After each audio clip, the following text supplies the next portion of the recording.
1919, a year of drama. Big things are happening. The King of England and the Prince of Wales review the captured German fleet at Scapa Flow. Clemenceau and Wilson, Lloyd George and Orlando write history in the Treaty of Versailles.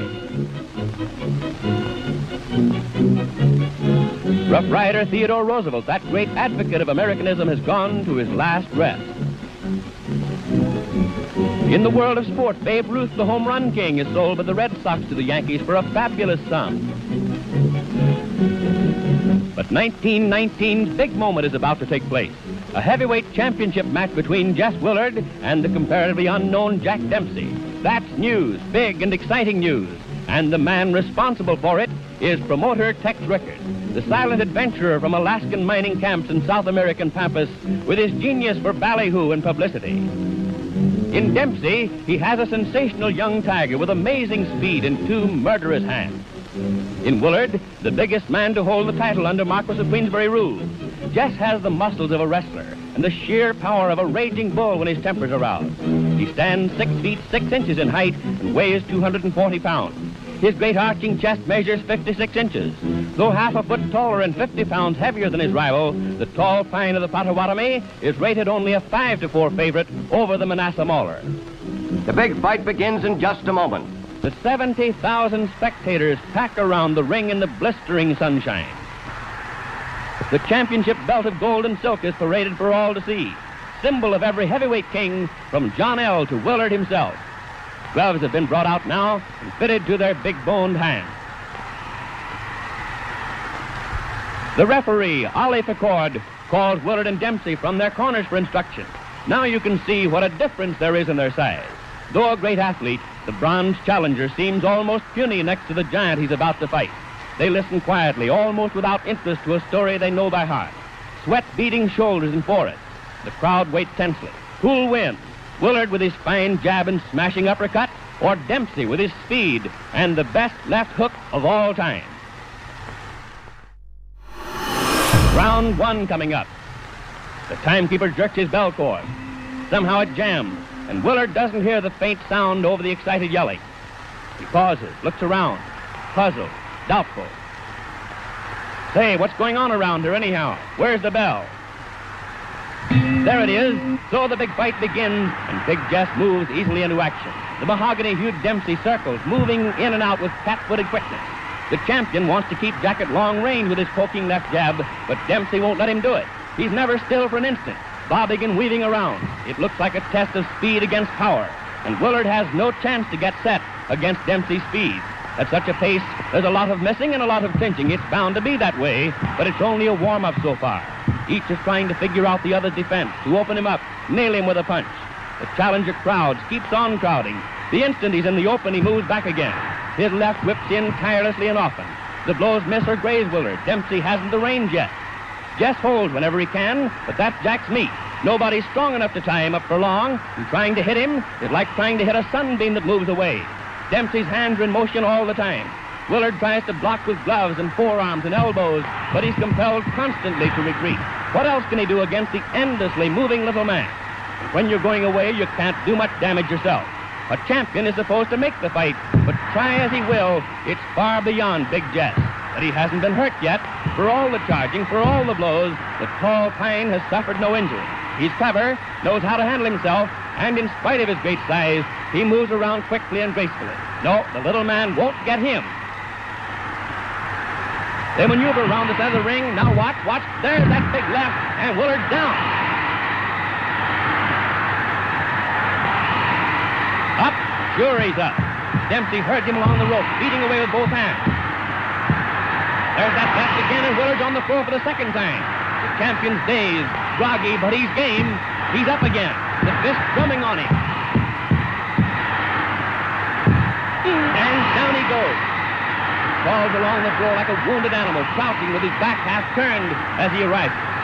The mauler overwhelms him with a hysterical burst of fury that sends him to the floor for the 4th time. Dempsey stands over the stricken man, his fist cracked. The instant Willard's knees are off the floor, Jack's at him again. Jess is wide open. He has absolutely no defense. And he hits the deck again. courage, just plain courage, instinct, whatever it is, flings him blind and staggering up to his feet.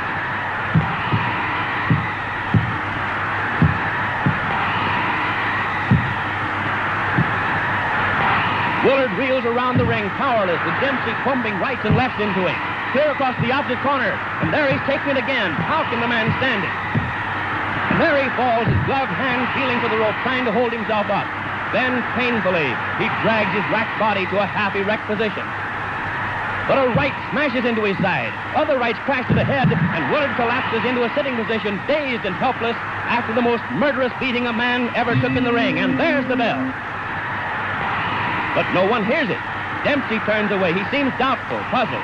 Kearns and others rush jubilantly into the rope square. It's all over. The quickest heavyweight knockout on record. Jack hurries out of the ring to avoid the crowd. But the timekeeper and referee Ollie Picord are yelling that it's not over. The bell had sounded before Big Jess was counted out. Where is the challenger anyway? Willard's chief second, Walter Monahan, and the other handlers have leaped into the ring to bring their man too. The champion seems helpless, but technically the fight is still on.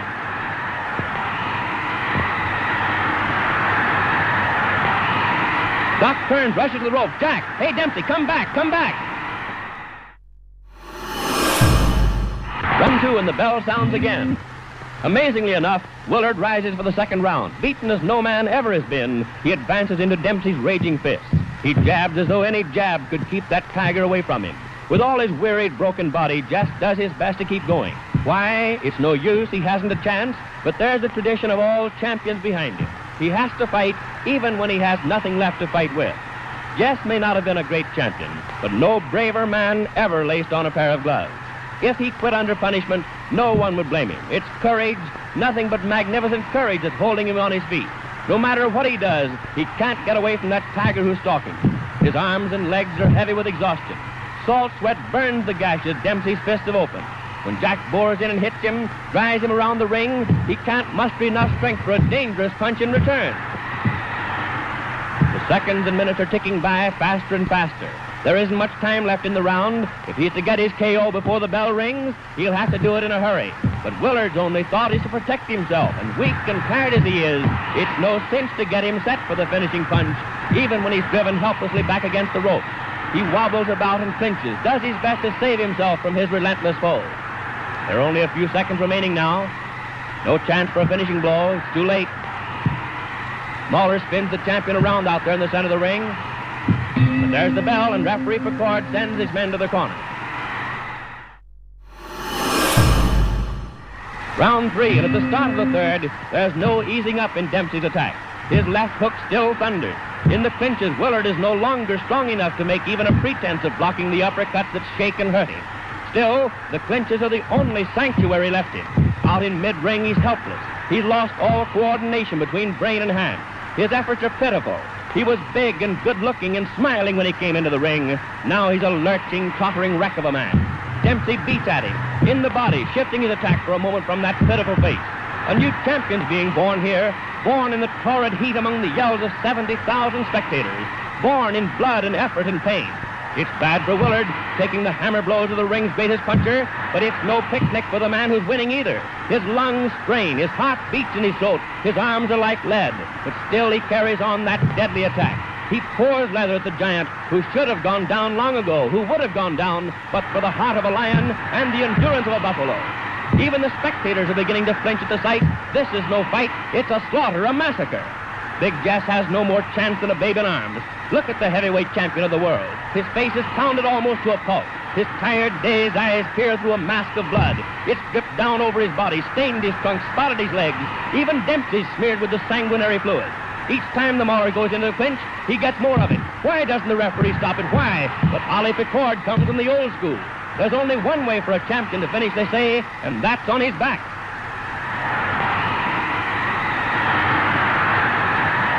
But the bloody, half-blinded Willard won't go down, not even when the tiring Dempsey's blows stagger and hurt him more and more. And again the seconds are running out. The round's nearly over. And the impossible has happened again. Big Jess has lasted through this another murderous round with this roaring Dempsey.